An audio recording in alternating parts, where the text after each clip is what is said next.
es un depredador. Urraca, yo no sé si puedo decir que es peor que una alimaña. Es que era insensible al padecimiento ajeno. Su único interés era su bienestar. Y el tipo era un verdadero miserable, ruin. No quiero usar la expresión mexicana, sino diría que era un hijo de su chingada madre. Muy profesional, un señor listo, sin ningún escrúpulo. Muy poca gente ha hablado de esta historia. Señor Urraca, el espía de los espías.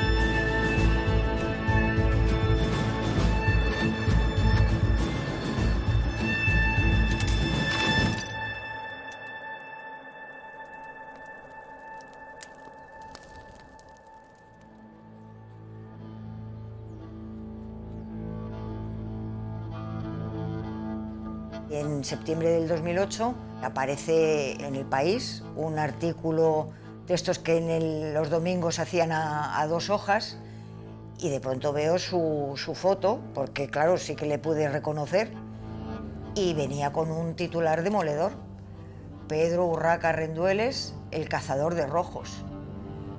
Y claro, aquello sí que fue una sorpresa mayúscula. Me puse a leer el artículo con avidez. De pronto ver que hay uno que está hablando de tu abuelo y que está diciendo que es la persona encargada de haber hecho capturar a los máximos dirigentes de la República, pues me costaba muchísimo creérmelo. Pero sobre todo era eso, esa vergüenza de decir, ¿y ahora qué hago yo con esta historia? Sobre todo cuando llevo este apellido, un apellido que suena mucho, es muy sonoro, es ridículo, es muy fácil de recordar, y de pronto es como si me hubiera estallado una bomba de decir, ¿y yo esto ahora cómo lo gestiono? Mi primera reacción pues fue incluso pensar, bueno, a lo mejor no lo lee tantas personas, y era El País.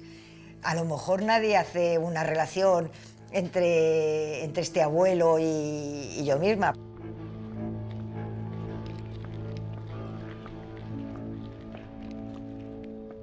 Dos años después, a mi puesto de trabajo, me llama una periodista, Gemma Aguilera. Truco al seu lloc de feina, jo m'identifico com a periodista, em passen la trucada amb ella i jo li dic: soc la Gemma Aguilera, soc periodista de Barcelona i voldria parlar amb tu sobre el teu avi.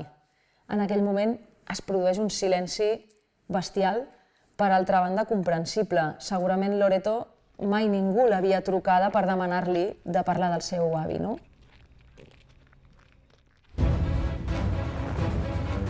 Gener del 1939. Les tropes de Franco prenen Barcelona. Al final de la guerra és molt a prop.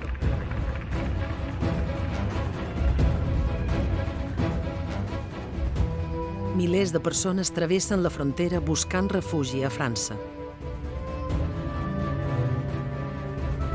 Però l'exili al país veí no representa cap garantia de seguretat per a uns refugiats que no són del grat del govern francès. Així, una bona part dels exiliats són empresonats en camps de concentració, on les condicions de vida són d'una duresa extrema. Des de l'ambaixada espanyola a França, ara en mans franquistes, es vigila de ben a prop l'arribada dels refugiats. Per poder controlar en tot moment els seus moviments, es crea un grup de seguiment i informació. El policia de segona classe, Pedro Urraca, és assignat a aquest servei. Ell ja té una amistat amb Serrano Suñer, que serà una peça clau del règim, doncs Serrano Suñer li facilita l'accés a aquesta plaça i s'instal·la en aquesta ambaixada. Ell ingressarà directament al Servei Exterior de Falange, a nivell polític, i a nivell, òbviament, orgànic, doncs, dependrà de la Direcció General de Seguretat. Setembre del 1939. Alemanya envaeix Polònia. Només 9 mesos després, les tropes alemanyes ocupen França. La situació dels exiliats republicans es torna molt perillosa. Paris pendant l'occupation. París durant l'ocupació. La police française. Per començar, la policia francesa, quasi en bloc, es posa al servei dels alemanys organitzant la caça a l'home i la caça als rojos. L'ocupació alemanya representa una oportunitat d'or pels objectius repressius de les autoritats franquistes. Ara podran perseguir, ja obertament, els exiliats espanyols que es troben a França. Per dur a terme aquesta tasca, saben que comptaran amb la complicitat dels seus aliats, els ocupants alemanys. Els alemanys busquen tot aquell que és antifeixista. I, per tant, els espanyols que havien combatut a Espanya sabem molt bé amb qui s'enfronten.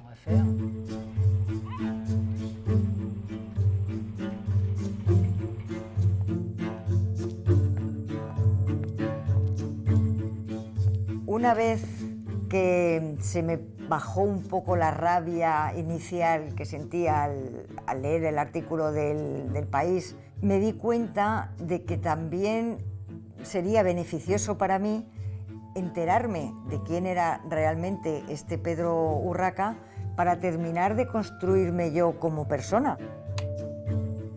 Per conèixer qui va ser el seu avi, Loreto Urraca inicia una recerca profunda en diferents arxius històrics.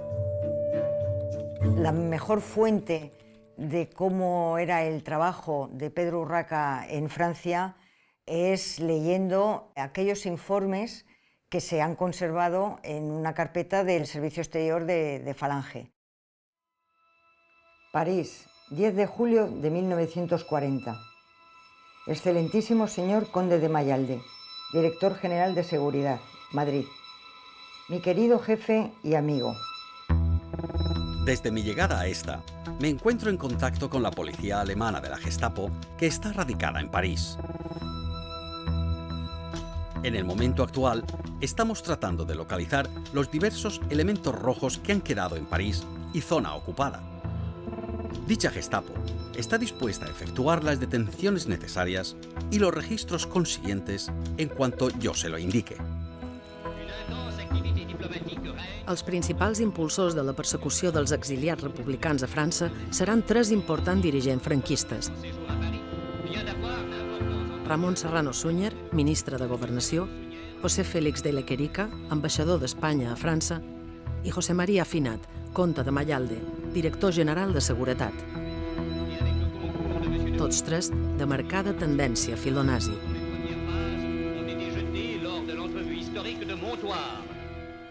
La França ocupada es divideix en 2 parts. Una controlada pels alemanys i l'altra sota l'administració d'un govern titella francès presidit pel mariscal Philippe Pétain, amb capital a la ciutat de Vichy.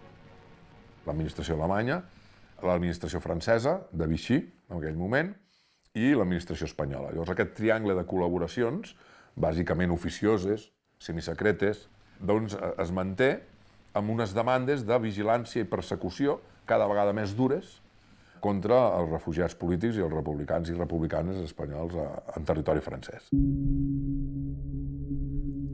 Davant del perill evident, el govern basc a l'exili abandona la seva seu de l'avinguda Marceau de París.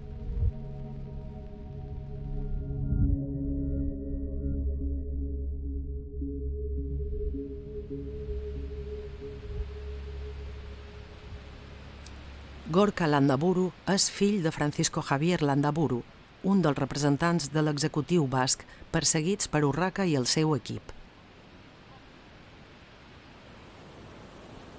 ¿Qué pasa? Que cuando llegan los alemanes hay que huir, y hay que huir de la sede central porque llegan los falangistas, apoyados desde Francia por los alemanes y por Franco, y ocupan la sede.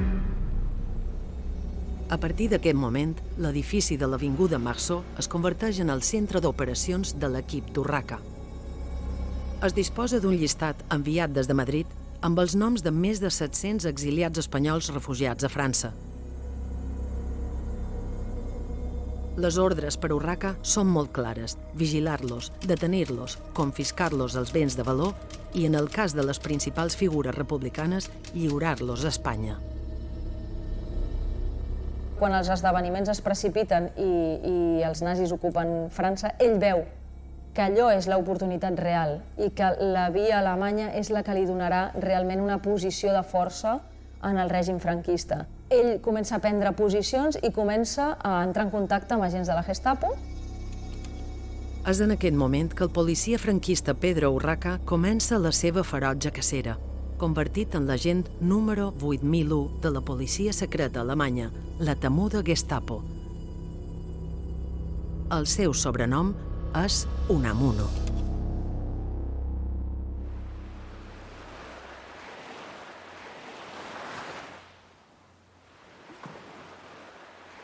Nací en Madrid y con 4 años mi padre se fue de casa y salió de mi vida, hasta que el día que cumplía 18 años me llamó y me sorprendió una barbaridad, porque pues eso, me había criado toda la vida sin él. Su propuesta era conocerme. Y yo tardé un tiempito me lo tuve que pensar. Jean-Louis Urraca, el pare de Loreto, proposa a la seva filla conèixer per primera vegada els seus avis, Pedro Urraca, i la seva dona, Hélène Cornet. No puedo decir que fuera una impresión agradable la primera vez que les vi. Eran dos personas muy frías. El encuentro fue distante. Yo era su única nieta, pero tampoco me recibieron cariñosamente. Llegó un momento en que pensaba, ¿y yo qué hago aquí?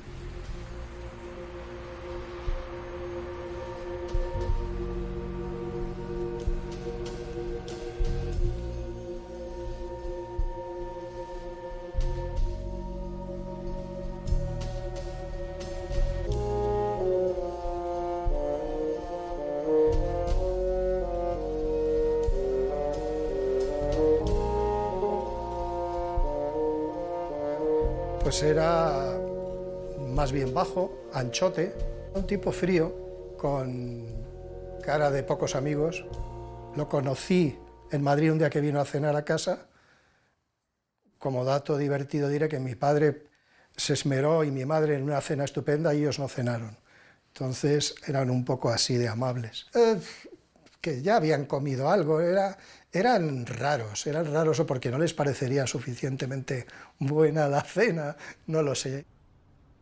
Mis visitas a aquel apartamento nunca fueron agradables y con el tiempo pues cada vez me iba costando más llegar. Y entonces yo mantuve ese tratamiento de usted, incluso cuando ellos ya insistían, dice, oye, que eres nuestra nieta. Les hablaba por su nombre y con mi padre lo mismo. O sea, no me ha salido nunca la palabra padre o papá o abuelos. Eso no, es que no era algo que me saliera de forma natural. Entonces yo precisamente marcaba el usted. Yo era su único sobrino. Supongo que cuando tienes un sobrino pequeño, pues eres cariñoso. Él era justo lo contrario, el anticariño. Digamos que yo estaba contento, emocionado de ver a mi tío, que creo que era la segunda vez que lo veía en mi vida. Y acabé triste, diciendo, qué poco cariño. Tampoco me trajeron un regalo que es normal a tu sobrino pequeñito, de traerle algo, no, nada. No, eran así. A lo mejor también adopté un poco su forma de ver la familia muy distante. No puedo decir que sintiera ni siquiera un poquito de aprecio por ellos en aquella época. Luego ya pues se me ha ido todavía hundiendo más el personaje. Agost del 1940. Lluís Companys encara es troba a França. Malgrat l'ocupació nazi del país, l'expresident de la Generalitat de Catalunya no ha volgut anar-se'n amb la resta del govern català a l'exili, que s'ha traslladat a Londres.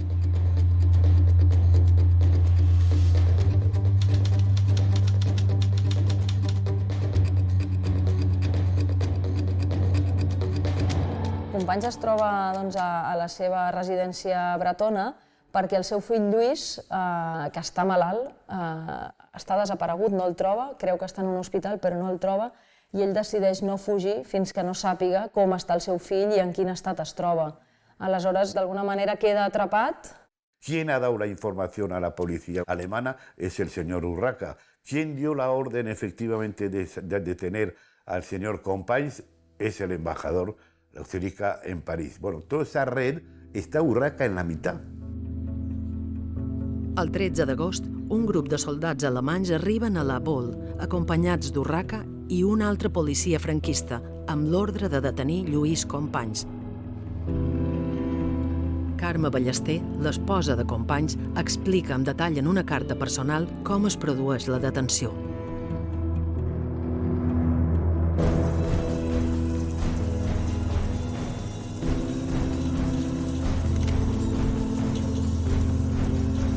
Dos homes vestits en civil i 4 amb uniforme de soldats alemanys entraren a la casa amb les metralletes a la mà i, apuntant al meu marit i a mi mateixa, ens van fer un registre personal.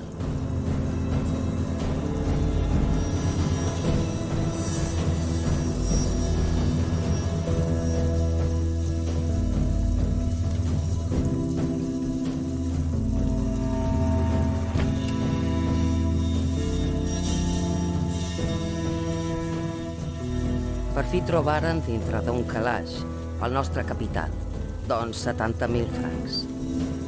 Llavors ja començaren d'estar contents de la troballa.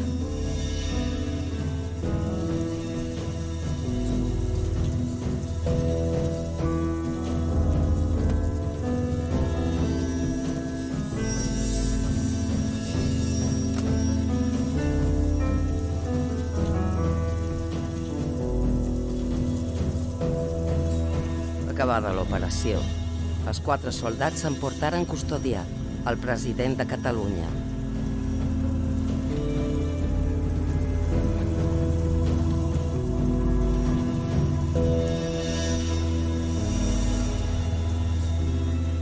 Companys és traslladat a París i tancat a la presó de la Santé, on l'interroga Pedro Urraca.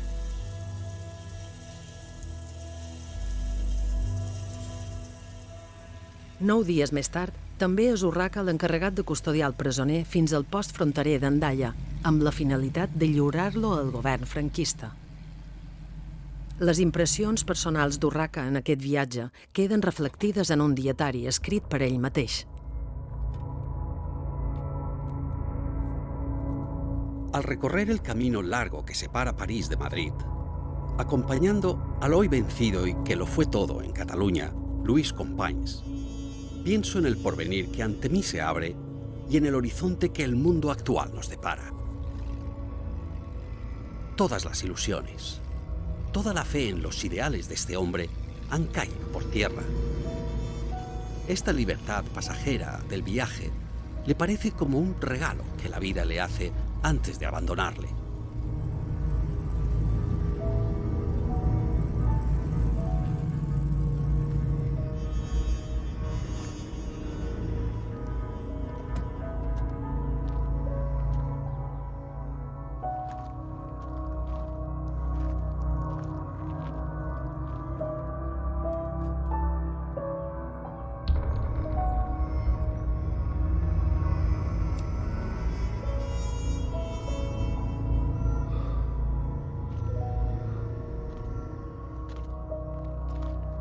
Ya no es sino un pingajo de la vida que quiere aparecer ante sus acusadores como un hombre recto y sin mancha. Difícil ha de serle ante el ambiente que ya abajo le espera.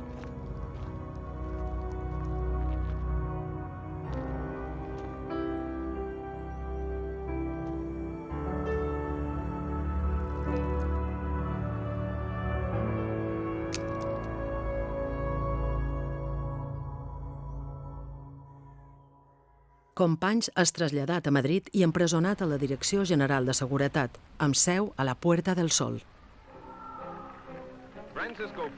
Franco ja té un dels seus principals objectius en el seu poder.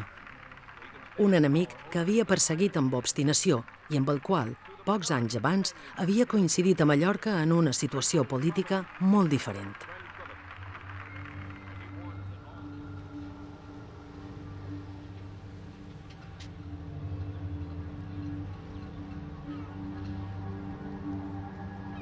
Juliol del 1933.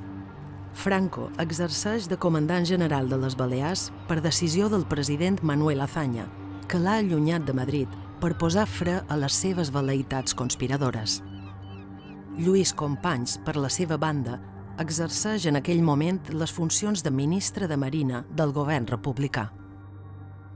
La trobada entre Lluís Companys i Francisco Franco se va produir aquí darrere, és Port de Palma. En aquella trobada, Lluís Companys va fer un discurs, venia a supervisar unes maniobres navals i, en acabar el discurs, curiosament, segons conten les cròniques de l'època, Francisco Franco se va acostar a Lluís Companys i el va felicitar, i sabent com va acabar aquella història, que Lluís Companys, al cap de 7 anys d'aquella trobada, seria detingut i assassinat per ordre de Franco, crides l'atenció perquè penses en el calvari que va patir Companys per ordre d'aquell jove general de 41 anys que el va rebre aquí, en el Port de Palma, dia 6 de juliol de 1933.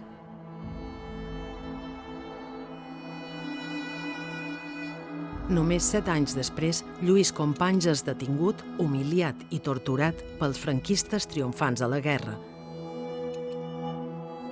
Condemnat a mort per un tribunal militar, és executat a Barcelona el 15 d'octubre del 1940.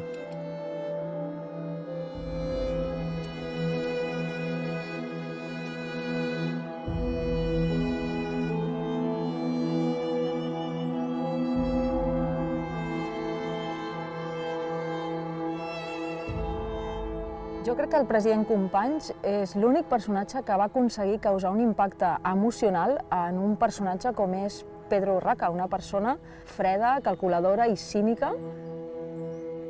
La fotografia del president Companys, sense emmanillar i fumant una cigarreta, la fa el mateix Pedro Urraca. I 40 anys després, un llibre que ell va comprar, que és La tràgica mort de Companys, d'en Joan Llarch, utilitza aquella fotografia original com a punt de llibre, a l'any 1982.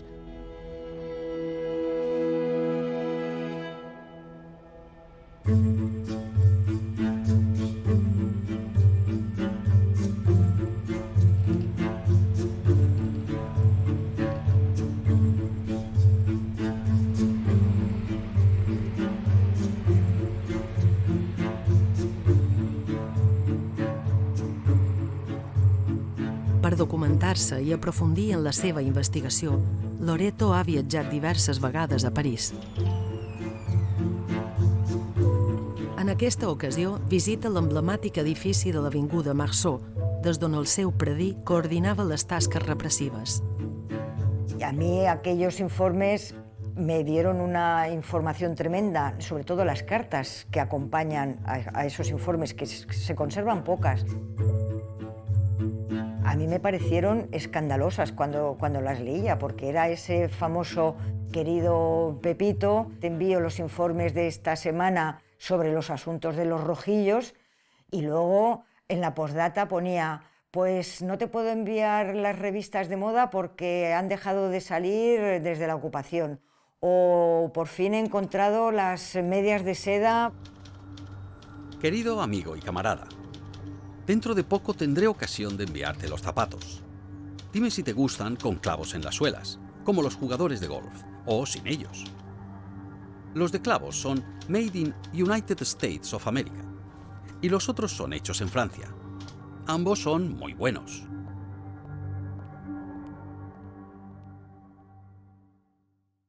Pensaba, pero ¿cómo puede ser que estos anden pidiendo y mandando mecheros y plumas de oro, zapatos de golf, Es que me parecía tan escandaloso que aquellos papeles estuvieran juntos a unos informes en donde se está persiguiendo a personas. París de los alemanes era el Cancan y Folies Bergère, y el Moulin Rouge existía, y había fiestas todas las noches, y muchos parisinos de alto standing que se mezclaron con los alemanes. París era una fiesta en la ocupación.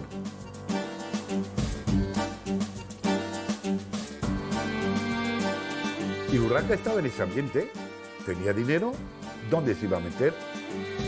Pasárselo bien, vivir bien, viajar, ir a buenos restaurantes, a buenas recepciones, cócteles que había estado de las reuniones de la embajada. Ese tipo de vida que era lo que les gustaba a ellos. Ellos habían vivido siempre bien.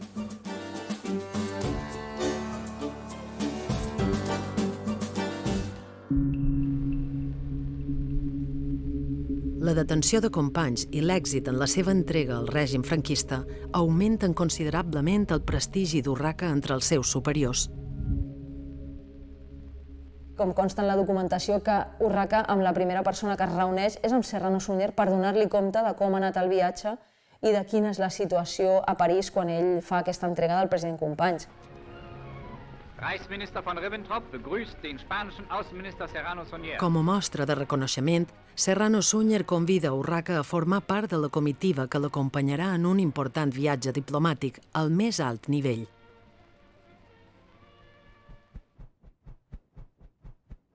L'historiador alemany Ingo Nibel ha investigat en profunditat aquest període històric. En septiembre de 1940, el ministro de Gobernación, Ramón Serrano Suñer, viaja a Berlín. En sus memorias se refleja cierto complejo de inferioridad frente al Gran Reich y su Führer al cual se va a enfrentar. Pues para mitigar este complejo de inferioridad, Suñer decide que le acompañe una gran delegación de hombres de confianza, así lo dice. Y entre ellos sí está Urraca. Y claro, uno se pregunta por qué un agente de segunda clase como Urraca acompaña a Serrano Suñer, al ministro. Un Urraca exultant narra en un dels seus manuscrits les seves sensacions mentre espera l'arribada de Serrano Suñer acompanyat de la plana major nazi. Mi siguiente encuentro con él fue en Berlín, exactamente en la estación Anhaltenbahnhof, donde estuve esperándole con todas las personalidades del Reich, es decir, de la política actual del mundo, desde von Ribbentrop hasta Himmler. Magnífica acogida, caluroso recibimiento a pesar de lo desapacible del día. En aquesta trobada bilateral entre els dos països, els alemanys introdueixen un nou tema a l'agenda, el destí dels republicans espanyols presoners de guerra, detinguts a França per les tropes nazis després de la invasió alemanya.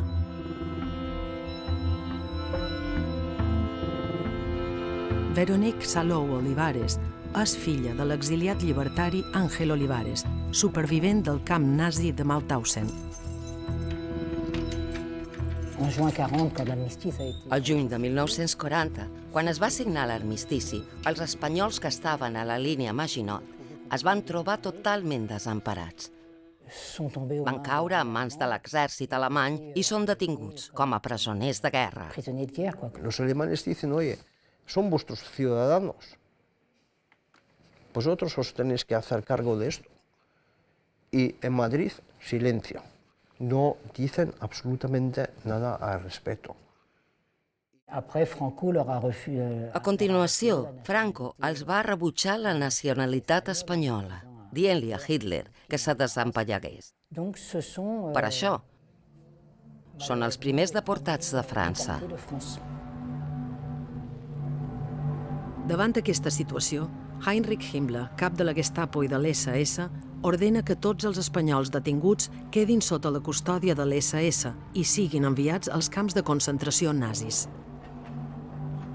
también se quieren deshacer de esta otra parte del exilio, y si los alemanes los eliminan en campos de concentración, pues mejor que lo hagan los alemanes, porque al otro lado de los Pirineos no tenían la capacidad logística de hacerlo. Els convois es van succeint i el meu pare va arribar el 13 de desembre de 1940 a Mauthausen.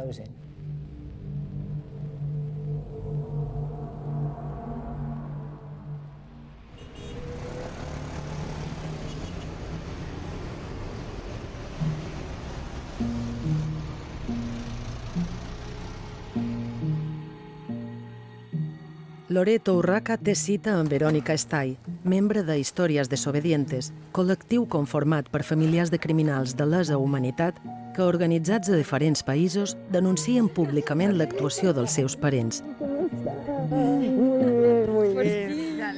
Un moviment en el qual Loreto està molt interessada a participar.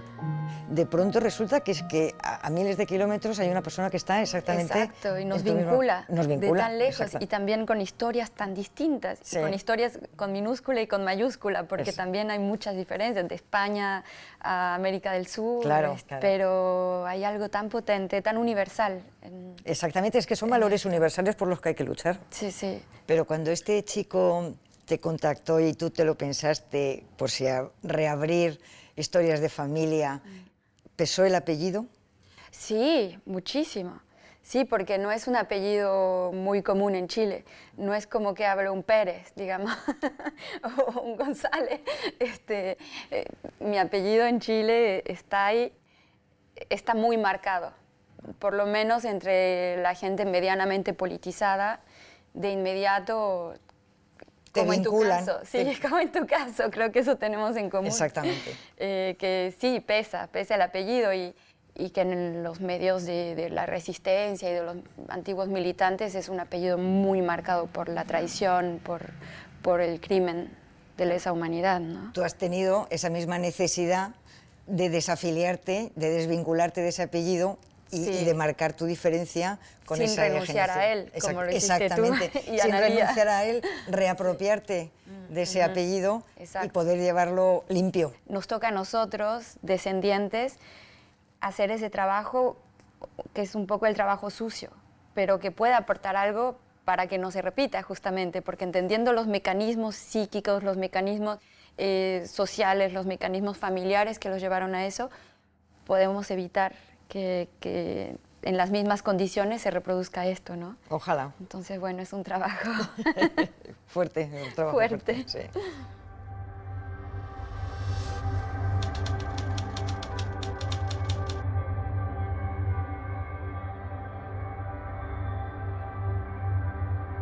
El 25 de juny del 1940, Azaña, greument afectat per una malaltia cardíaca, es troba refugiat a la ciutat de Montalbán, a la regió d'Occitània.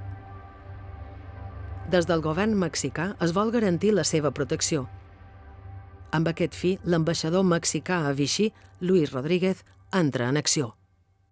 Que ya lo habían localizado Urraca y compañía en el Montauban, es cuando se presenta el propio embajador, porque ya se ha enterado de que Azaña no está en condiciones de viajar a Vichy, donde ya está la embajada de México, y entonces Rodríguez le contesta: señor presidente, si usted no puede venir a la embajada vendrá a usted. Y entonces se planta en Montauban y alquila 5 habitaciones del Hotel du Midi, se declara la embajada de México, planta la bandera mexicana en el balcón, o sea, tiene todos los derechos de una embajada, y ahí logran llevar a Azaña.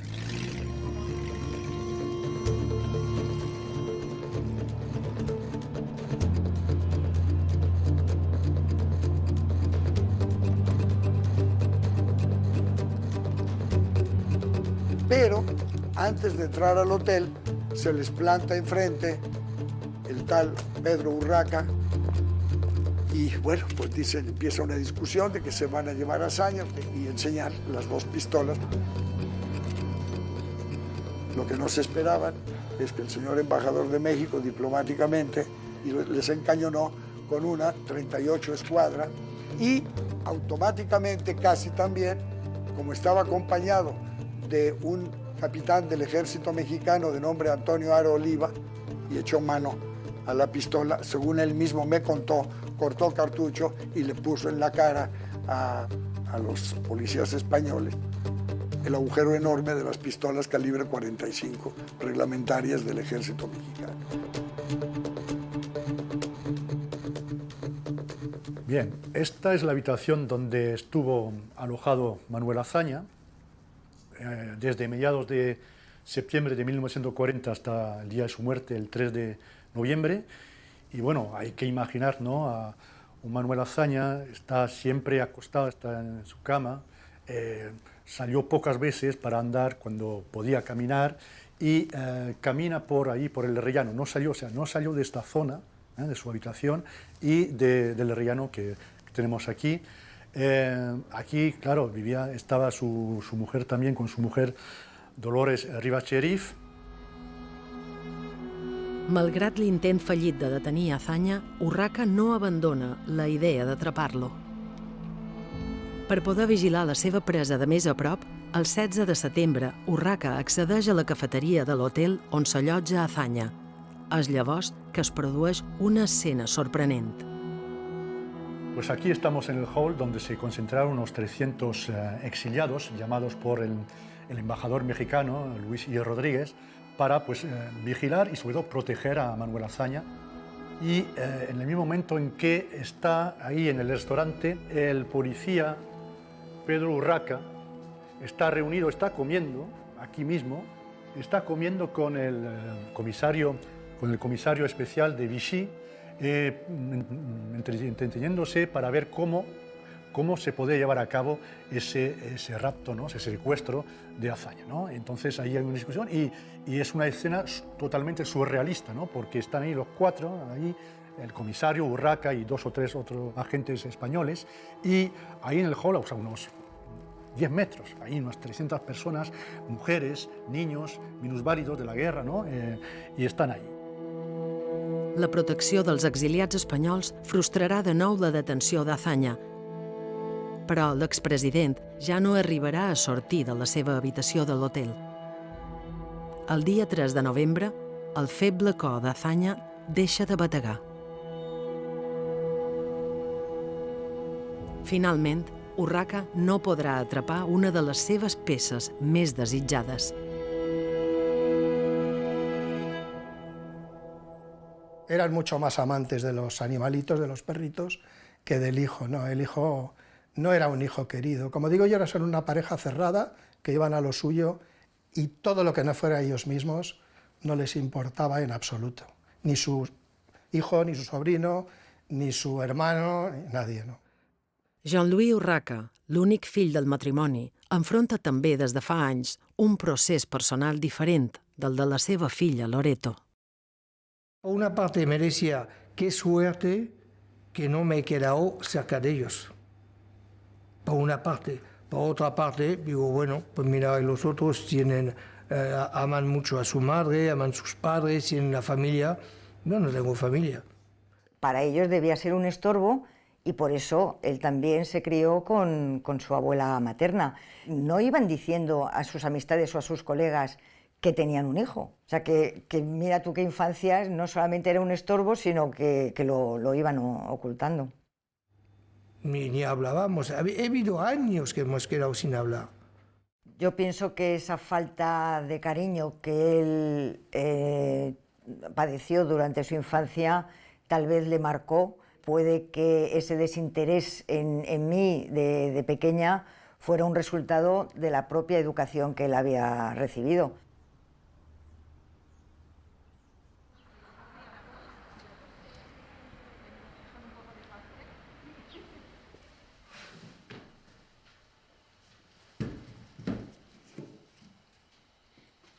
Aquí tenemos un informe de Urraca, la misma carpeta pone la descripción sobre registros y detenciones de refugiados en Marsella. Viene aquí una relación de personas, y les incautan en el lenguaje de ellos, les roban pues unas cantidades de francos que llevaban pues para sobrevivir y marchar a otros lugares. El pánico de los refugiados no era tanto porque les robaran, sino por conseguir escapar, porque se estaban jugando la vida. Gener del 1941. El paquebot Alzina es troba atracat al port de Marsella. Una part del passatge el componen 2 centenars d'exiliats republicans que volen abandonar França en direcció a l'Amèrica Llatina. Así estaba el barco, el Alzina, parado en el puerto de Marsella, en el espigón número 7 del puerto de Marsella, dispuesto a salir. Todo el mundo quería escaparse de aquel horror. Y ahí tenemos al personaje siniestro, que es Urraca, Pedro Urraca, que es como la figura responsable de venir de la Embajada Espanyola de París. Él era la persona que iba a detener ese barco. Abans que salpi el vaixell, 150 policies francesos ocupen el port. Pedro Urraca puja a bord del vaixell per interrogar in situ els passatgers i els requisa els diners i les joies. Urraca desvalija a la gente. Pues entonces llevan sus joyicas, llevaban un dinerico, lo que pudieron sacar, que era muy poco. Després de practicar diverses detencions, el policia franquista autoritza la sortida del vaixell.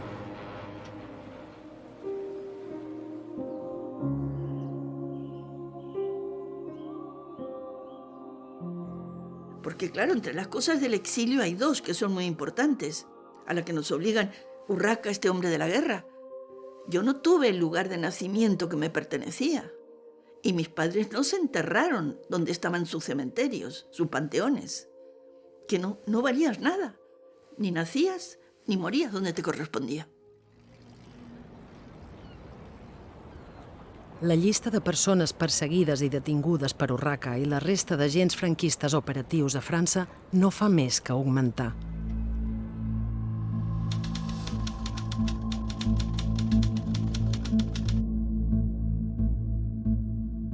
Ellos, desde el momento en que fueron detenidos en Francia, sabían que su vida se había acabado. No tenían ninguna esperanza. Las barbaridades jurídicas que supone ese conjunto de procesos por los sumarísimos de urgencia, ningún jurista con 2 dedos de frente es capaz de justificarla. Pero tenían que buscar un delito que estuviera tipificado en el Código Militar. El artículo es adhesión a la rebelión militar. Esos sumarios alumbran muchas realidades que han estado durante décadas absolutamente ocultadas y alumbran una barbaridad. Zugazagoitia i Cruz Salido són condemnats a mort i executats al cementiri madrileny de l'Almudena el 9 de novembre del 1940. Condenar a gente ya en tiempos de paz a muerte o a penas tremendas simplemente por haber escrito en un periódico, por haber militado en un partido político o por haber sido demócrata o republicano, ¿no?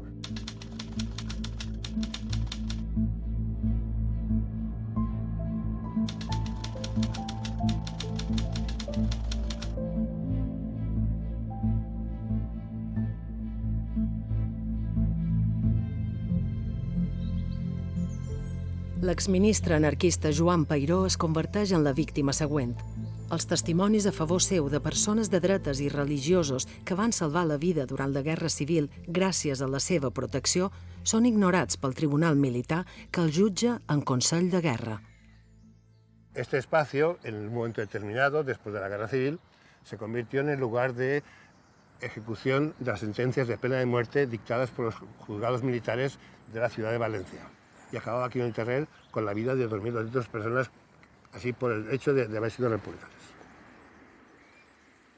Los condenados a muerte y que iban a ser ejecutados ese día, acercados aquí a este muro, colocados en fila sobre el mismo y ejecutados por un pelotón de soldados.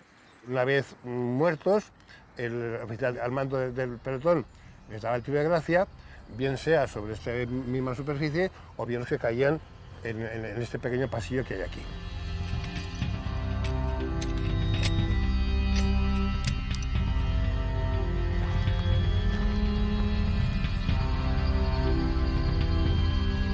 El 24 de juliol de 1942, a les 8:30 del vespre,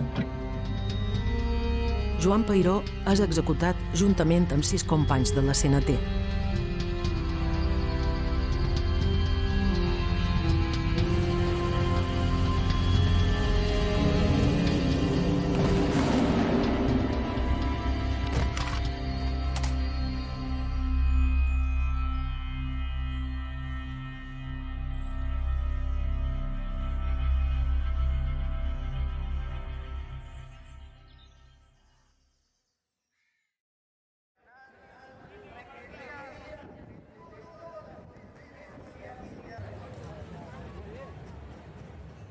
Las manifestaciones, contrariamente a nuestras expectativas, pero algunos se quiebran, se ponen a llorar, nos abrazan, lloramos, los abrazamos.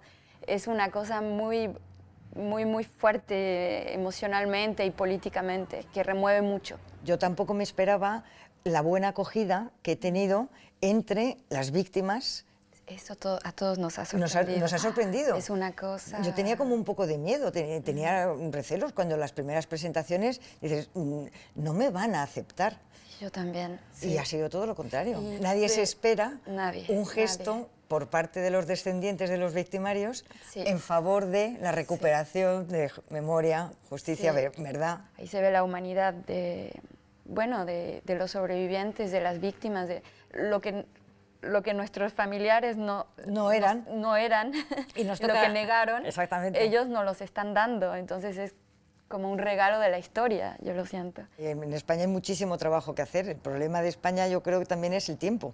Sí, y es curioso porque a pesar del tiempo que ha pasado, me parece que es una herida abierta en España. Totalmente, una herida abierta. Totalmente. Creo que el tiempo también, si no hay una política de reparación importante, más bien el tiempo hace lo contrario, sí, reaviva. La herida se alarga, nunca se termina curando. Sí, y eso en España es bueno. Pues hombre, yo te quería hacer entrega de a dónde pertenece esa carta. Ay, muchas gracias. Gracias, linda, sí. Ai, ai, ai. 1943. L'extermini de persones a través de la denominada solució final es troba en un dels moments més àlgids. Milers de jueus europeus fugen desesperadament de la persecució nazi. Aquesta dramàtica situació és aprofitada pel matrimoni Urraca per iniciar una activitat molt lucrativa. De fet, Urraca veu que una de les maneres fàcils d'aconseguir enriquir-se és extorquir jueus i amb la seva dona decideix crear una associació d'ajuda als jueus. Una associació, evidentment, falsa, però que serveix per captar víctimes. I llavors ell es dedicava a expedir passaports i visats a gent que després era víctima de la seva estafa.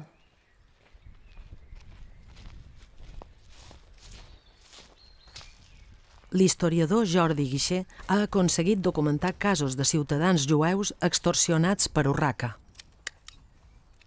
Molts d'aquests visats van ser sol·licitats per súbdits jueus que escapaven del nazisme a la Segona Guerra Mundial i volien salvar la seva vida a través d'Espanya, no? Tota aquesta... Ells què feien? Doncs sí, us donarem passaport, us donarem visat, però a canvi els vostres béns, les alhajes, els títols, els diners en metàl·lic, fins i tot algun quadre, alguna joia, us ho portarem nosaltres segurament, amb seguretat, per la valija diplomàtica espanyola. Però la valija diplomàtica i els seus béns no tornaven mai més. Els dies de bona vida dels Urraca estan a punt d'arribar a la fi. Juny del 1944.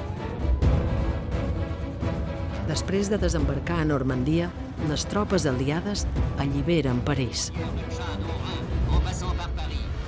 Que la madre contaba, y vi el carro de combate en Guernica, y vi el carro de combate en Guadalajara, y salieron a la calle, claro, la liberación. Imagínate, después de todo lo que habían vivido, la alegría, etcétera, ¿no?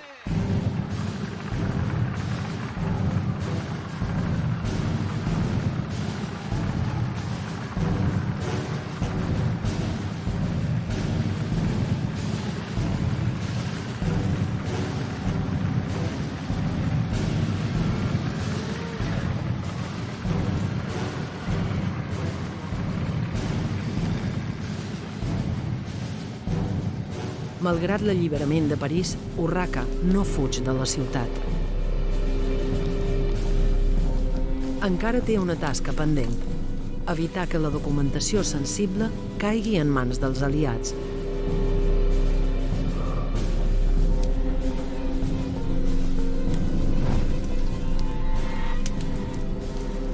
Però la falta de temps li impedeix destruir-la completament. Quan els representants del govern basc a l'exili recuperen l'edifici, encara hi troben proves de les activitats criminals dels seus anteriors ocupants.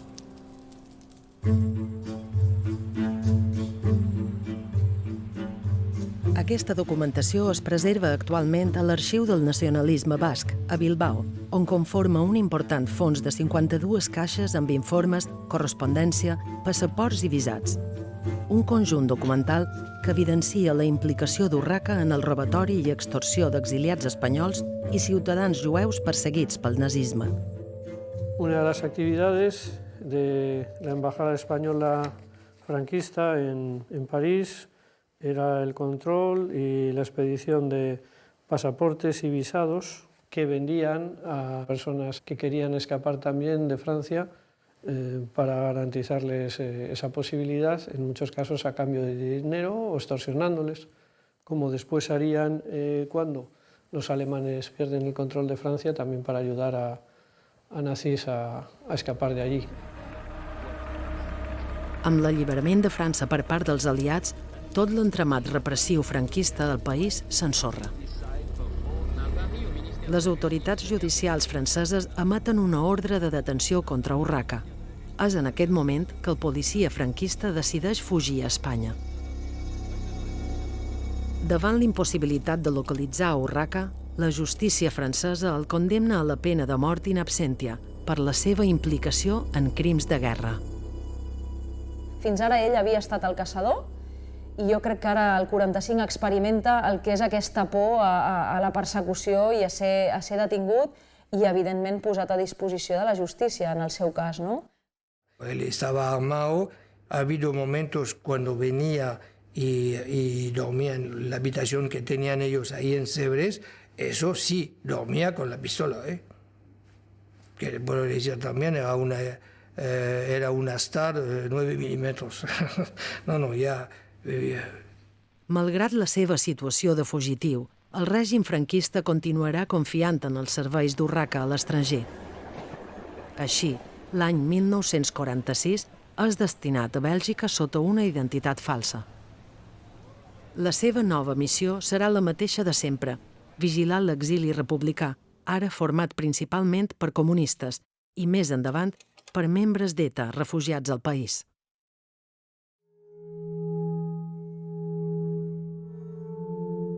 L'entrada a l'adolescència del seu fill Jean-Louis suposa un fort xoc generacional amb uns pares amb qui pràcticament no ha conviscut.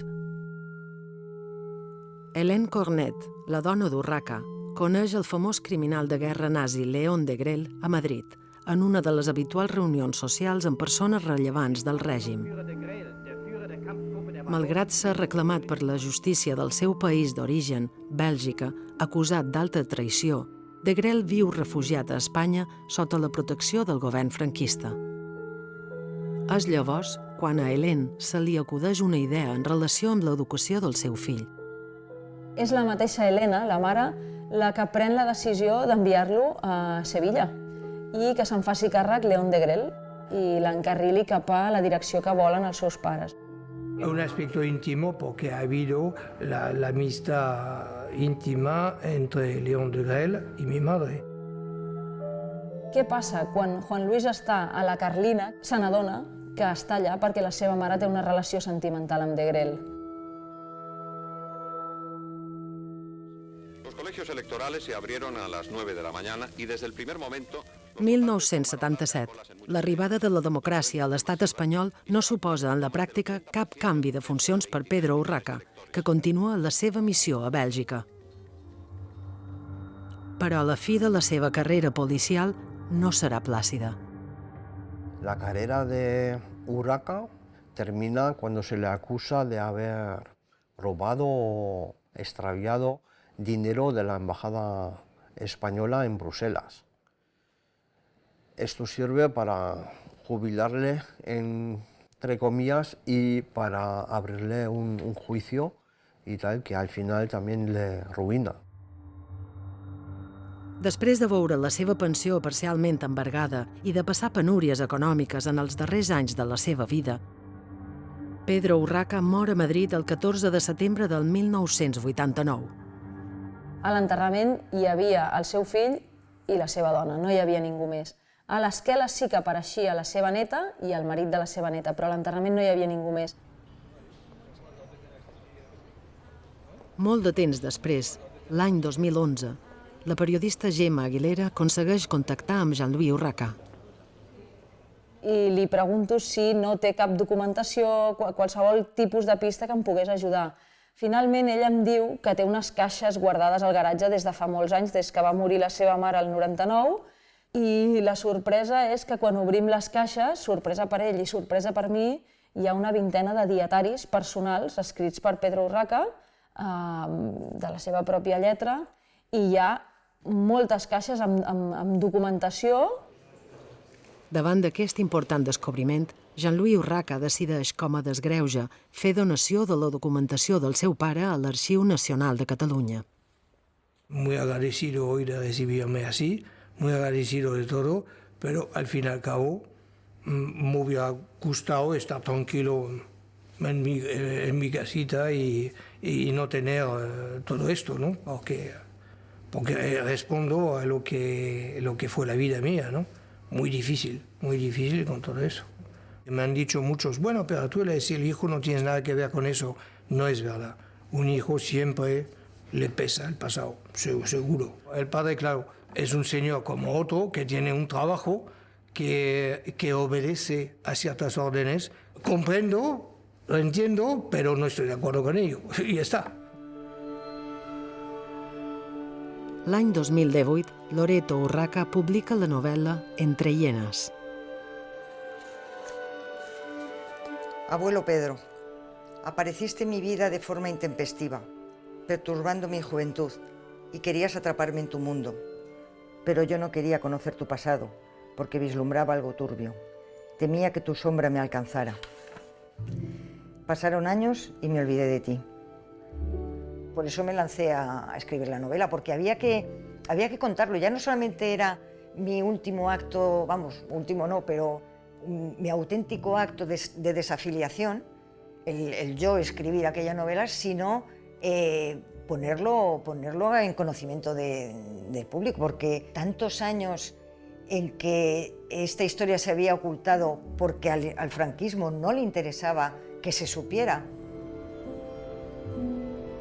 La psicòloga Anna Miñarro està especialitzada en la transmissió intergeneracional dels traumes psíquics derivats de la Guerra Civil i la dictadura franquista. Ella decideix fer-li front quan és descoberta. És a dir, fins a aquell moment ella estava amagada i ella, a més, en algun moment hem pogut veure com si en lloc de dir-se Urraca s'hagués dit Pérez, hagués passat desapercebuda.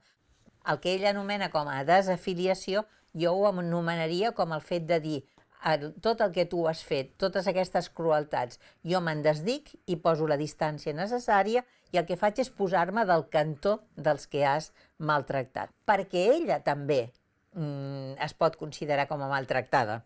Ella lo pasó mal y yo creo que probablemente ella necesitaba descargar muchos problemas que tenía dentro hacia su abuelo. Me parece valiente por su parte, a mí me hubiera costado hacer una cosa así. No creo que todo el mundo lo hiciera, ¿no? Más bien te lo guardas, lo escondes y no lo manejas, ¿no?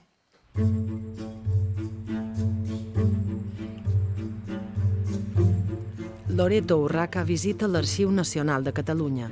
És la primera vegada que consulta físicament la documentació que compon l'arxiu del seu avi. Hola. ¿Qué tal? ¿Cómo ¿Qué estás? tal? Encantada.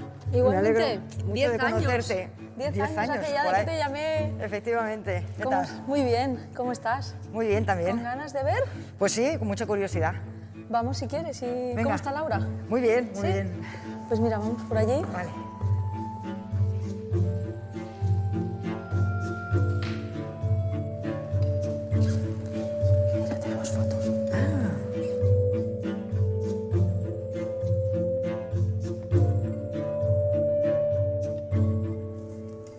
dijiste que es la foto donde descubres a los abuelos, ¿no? Y la historia un poco. Esta foto les representa más o menos en la época que yo les conocí. O sea, les recuerdo así, con esta edad. ¿Y cómo lo vives? Pues hombre, fue un mazazo. Yo intenté sobrellevarlo casi olvidándome del asunto, pero al cabo de 2 años fue cuando tú me llamaste para pedirme aquella contribución al TEMS, sí, ¿no? Efectivamente. Sí. Yo ahí ya me di cuenta de que era una tontería y además imposible mantenerme ajena y pretender olvidar. Entonces, claro, a través de estos documentos y otros muchos que han ido apareciendo, yo he terminado de construirme. Y a partir de ahí es cuando yo me he podido desafiliar y he podido desvincularme y rechazar. Pero claro, necesitaba primero conocer qué era lo que estaba rechazando. Pero sí, esta foto es como les recuerdo. A los 3 además, que es que les conocí a los 3 el mismo día. Mira, i aquí de Grel. La possibilitat de fer una presa de consciència, jo no sóc el meu avi, m'ha transmès tot això, però jo ho reverteixo amb aspectes saludables. Ha volgut sortir de l'armari acompanyant, en aquest cas, a totes les persones que defensem la memòria històrica. ¿Y dirías que el proceso ha sido duro? ¿Ha valido la pena? A lo mejor hubieras preferido no saberlo, si no hubieras recibido esa llamada y no hubieras leído artículos.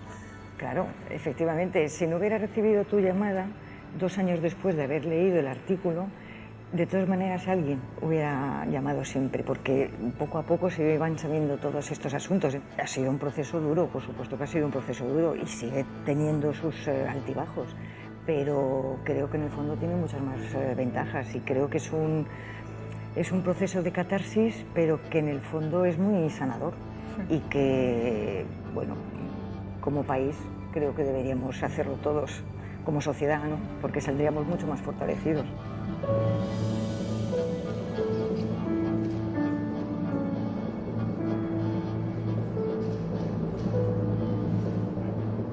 Por fin me libero de tu vínculo. Ya no me avergüenza llamarme Urraca.